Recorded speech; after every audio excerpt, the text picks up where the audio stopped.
Ismael Zambada Garcia is a Mexican suspected drug lord and leader of the Sinaloa cartel, an international crime syndicate based in Sinaloa State, Mexico.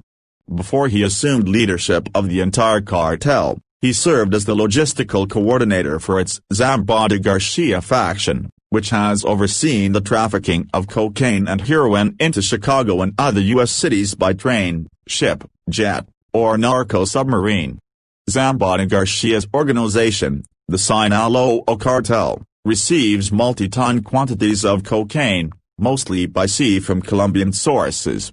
After receipt of the cocaine, the Sinaloa cartel uses a variety of methods, including airplanes, trucks, cars, boats, and tunnels to transport the cocaine to the United States. Members of the cartel smuggle the cocaine to distribution cells in Arizona, California, Illinois, and New York. Ismael Zambada has been featured on America's Most Wanted, and the FBI is offering up to $5 million for information leading to his capture. Kabuga was born in Munich, in the commune of Macarange, prefecture of Byumba, present-day Rwanda. Kabuga amassed his wealth by owning tea farms in northern Rwanda, among other business ventures. A multimillionaire, he was closely connected to Juvenal Habyarimana's MRND party and the Akazu, an informal group of Hutu extremists from northern Rwanda that strongly contributed to the Rwandan genocide. Kabuga was also allegedly heavily involved in the founding and bankrolling of RTLM, as well as Kangura magazine. In 1993, at an RTLM fundraising meeting organized by the MRND, Felician Kabuga allegedly publicly defined the purpose of RTLM as the defense of Hutu power. During the ICTR's so-called media trial, former RTLM presenter Georges Ruggie named Kabuga as the chairman-director-general of the station, with duties such as presiding over RTLM and representing RTLM. From January 1993 to March 1994, a total of 500,000 machetes were imported into Rwanda, statistically one for every 3 adult Hutus in the country. Kabuga has been named as one of the main importers of these machetes. In September 1995, before any indictment and before he was named as a suspected planner of the genocide, Kabuga registered and ran a business named Nshakabam Agency in Nairobi, operating out of the Kilimani area located along Nairobi's Ladona Road.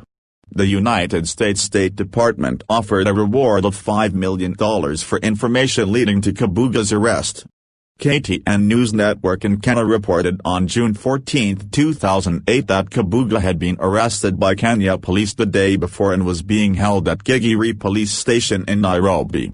Later, the suspect was found to be a local university lecturer, not Kabuga as previously thought, and released. It was earlier suspected that Kabuga resided in Kenya, and was believed to be running businesses and enjoying protection from either the Kenyan government or some influential figures within the country.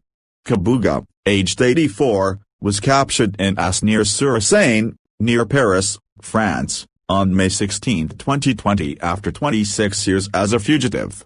French authorities have expressed desire to see him tried for crimes against humanity committed against the Tutsis of Rwanda.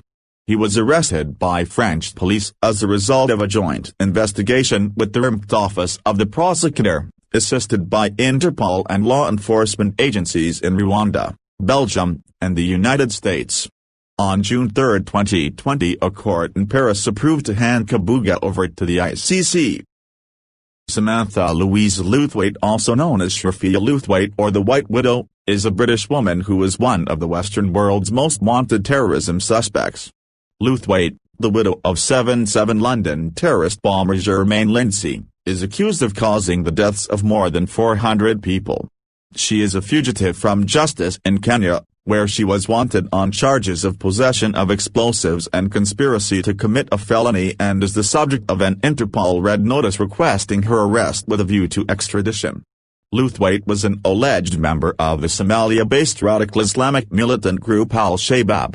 She was accused of orchestrating grenade attacks at non-Muslim places of worship, and is believed to have been behind an attack on those watching football in a bar in Mombasa during Euro 2012.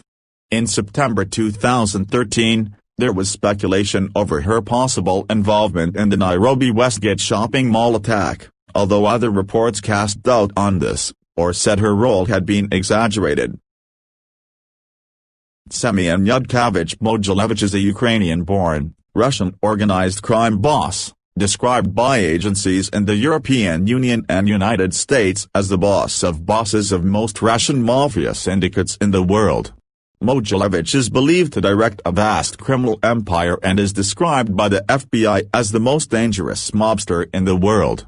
He has been accused by the FBI of weapons trafficking, contract murders, extortion, drug trafficking, and prostitution on an international scale. Mogilevich's nicknames include Don Semian and the Brainy Don, because of his business acumen. According to U.S. diplomatic cables, he is said to control Rosukreenergo, a company actively involved in Russia-Ukraine gas disputes, and a partner of Raiffeisen Bank. He now lives freely in Moscow, and has 3 children. He is most closely associated with the Saltsevskaya Bratva crime group. Mogilevich has close alliances with political figures including Yuri Lushkov, the former mayor of Moscow, Dmytro Firtash, and Leonid Derkak, former head of the Security Service of Ukraine. Alexander Turchinov, who was designated as acting president of Ukraine in February 2014, appeared in court in 2010 for allegedly destroying files pertaining to Mogilevich. Russian FSB defector Alexander Litvinenko, shortly before his assassination, claimed that Mogilevich had a good relationship with Vladimir Putin since the 1990s. Matteo Messina Denaro, also known as Diabolik, is a Sicilian mafia boss. He got his nickname from the Italian comic book character of the same name. He is considered to be one of the new leaders of Cosa Nostra after the arrest of Bernardo Provenzano on April 11, 2006, and the arrest of Salvatore Lo Piccolo in November 2007. Matteo Messina Denaro became known nationally on April 12, 2001 when the magazine L'Espresso put him on the cover with the headline, Ecco il nuovo capo della mafia, here is the new head of the mafia, or here is the new mafia boss. He has been a fugitive on the most wanted list since 1993 and according to Forbes magazine he is among the 10 most wanted criminals in the world.